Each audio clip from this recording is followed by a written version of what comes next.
To my dear global pioneers, my most cherished family, hello everyone. Today, I do not want to sit on a serious high-tech stage for a press conference. I just want to pull up a chair, sit as close to the lens as possible, right in front of each of you.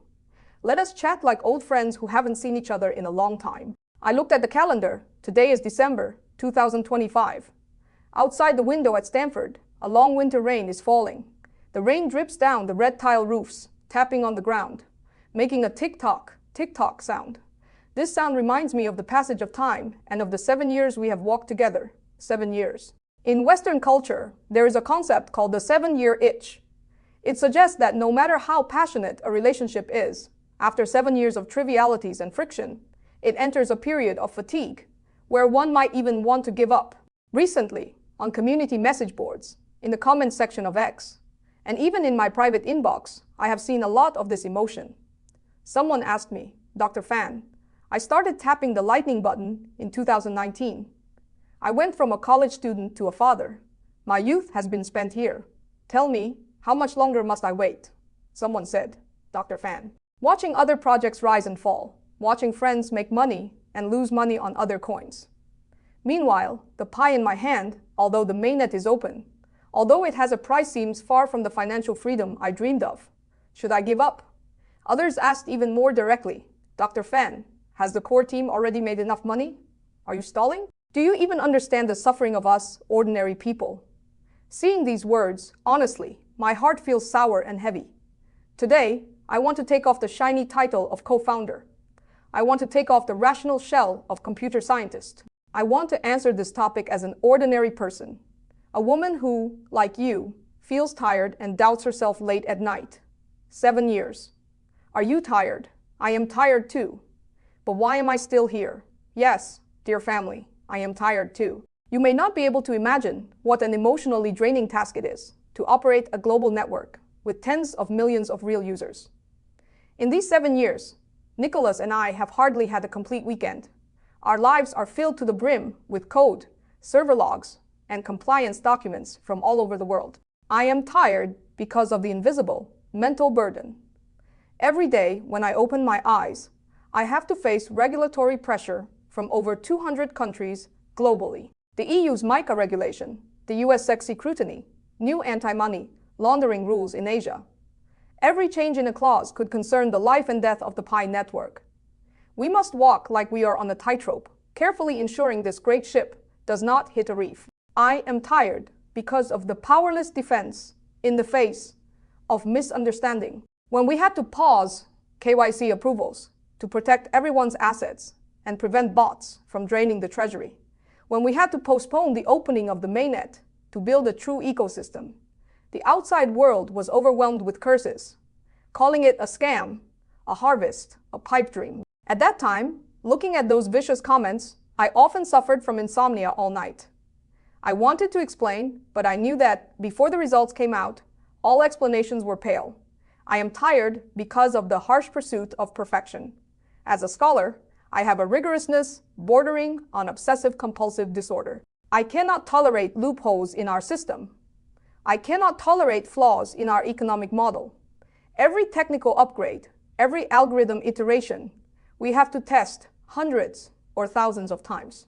Because I know that in this decentralized world, once a mistake is made, it is an irreversible disaster. It is irresponsibility towards tens of millions of families.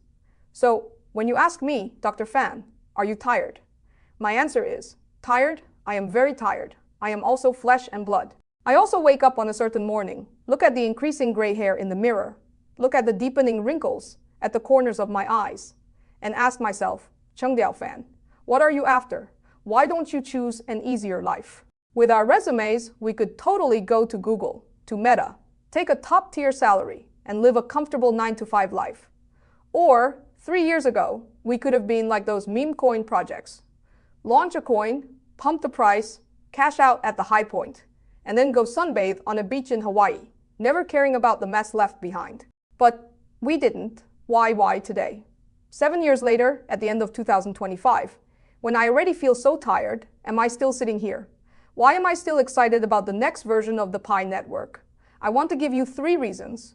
These are also the spiritual pillars that have supported me, supported Nicholas, and supported the entire core team to get to today. The first reason is responsibility. This may sound abstract, but for me, it is a tangible weight. 7 years ago, when we wrote the first line of code in that small classroom at Stanford, we just wanted to conduct a sociological experiment. We wanted to see if we could use mobile phones to let ordinary people access cryptocurrency. But later, things changed. Things became much bigger than we imagined. When the number of users broke 10,000, I thought it was a surprise. When the number of users broke 1 million, I thought it was a project. When the number of users broke 10 million, and even reached the tens of millions now, this was no longer just a project. This is a promise. This is a covenant. I remember a single mother from the Philippines wrote to me. She said she had no bank account, no credit card. She worked hard every day, but her meager salary was always devoured by inflation. She said Pi was her only hope, the only asset she could leave to her child. I remember a university student from Nigeria told me that he used the Pi he had saved for 3 years to exchange for a second-hand laptop in the ecosystem. That was the first computer in his life. He used that computer to learn programming and changed his destiny. When you see these stories, when you realize that every decision you make could affect the life trajectory of an ordinary person on the other side of the earth, how dare you say you are tired? How dare you say you give up? If I leave now, if Pi Network fails, it is not just my personal failure. It is the shattered dreams of 19 million people who believed in us. It is 19 million burning hearts cooling to ash. This trust is too heavy, heavy enough that I dare not stop, heavy enough that even when I am most tired, just thinking of your expectant eyes, I will stand up again. The second reason is anger. Yes, you heard right, anger. As a scholar studying social inequality, I feel deep anger towards the financial order of this world. Look at our world now. Wealth is concentrating towards a few people at an unprecedented speed. The elites on Wall Street sit in skyscrapers, move their fingers, and can harvest the wealth of ordinary people through complex financial derivatives. Central banks, just by turning on the printing press, can dilute the savings we worked so hard to save. And cryptocurrency was supposed to be the sharp sword to break this monopoly, supposed to be the currency belonging to the people. But look at Bitcoin, look at Ethereum. What have they become?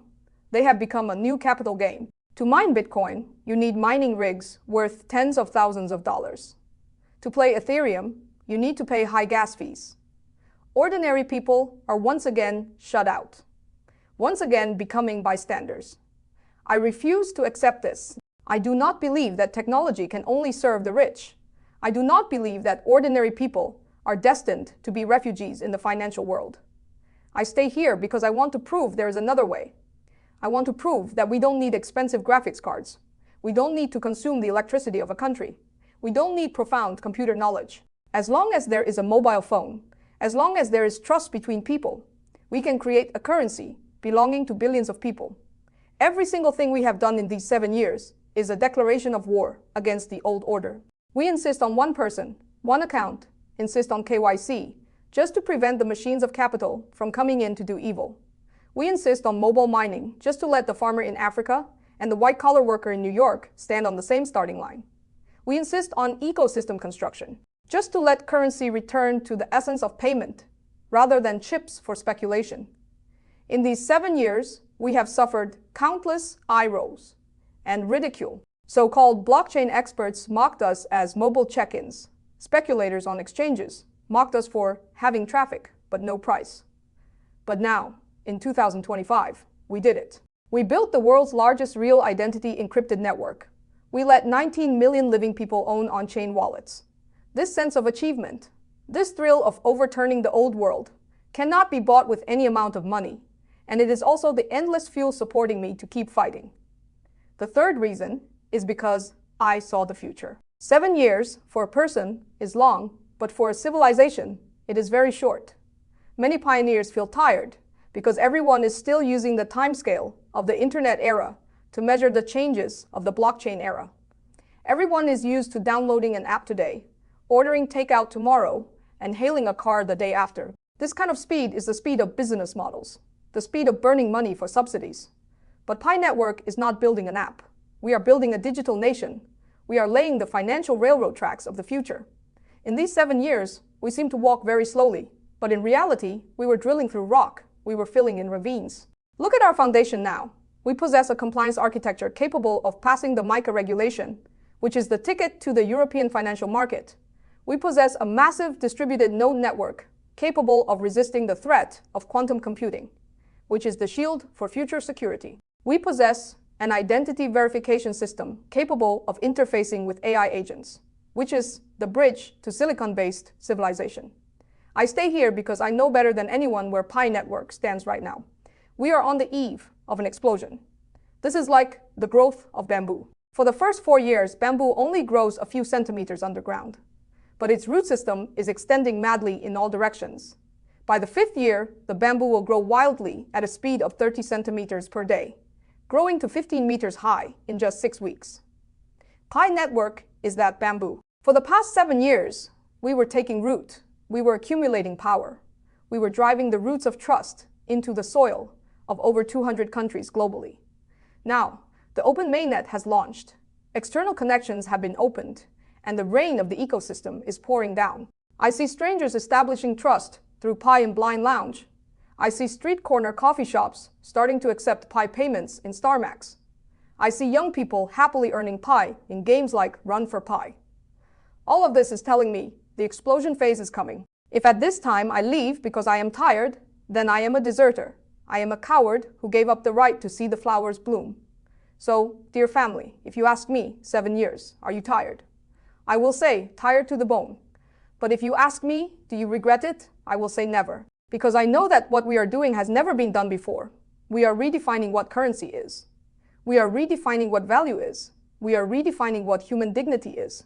I want to say to you in front of the screen, if you also feel tired, if you have also wavered, if you have also thought about selling your account for a few meals, please hold on a little longer. Please give yourself, give Pi a little more time, because the hardest era of pioneering has passed. Now, we are already standing on the coastline of the new world. Do not close your eyes at the moment before dawn. Do not turn away and leave when the door to the treasure is about to open. These 7 years, your every click, your every wait, your every silence after being ridiculed are the chips you have deposited for this future. Please believe time is the fairest judge. It will not fail every long-termist.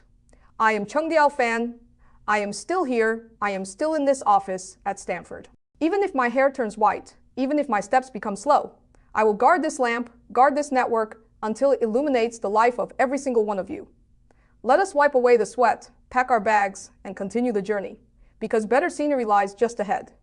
Thank you, everyone. Thank you for your companionship, day in and day out, for 7 years.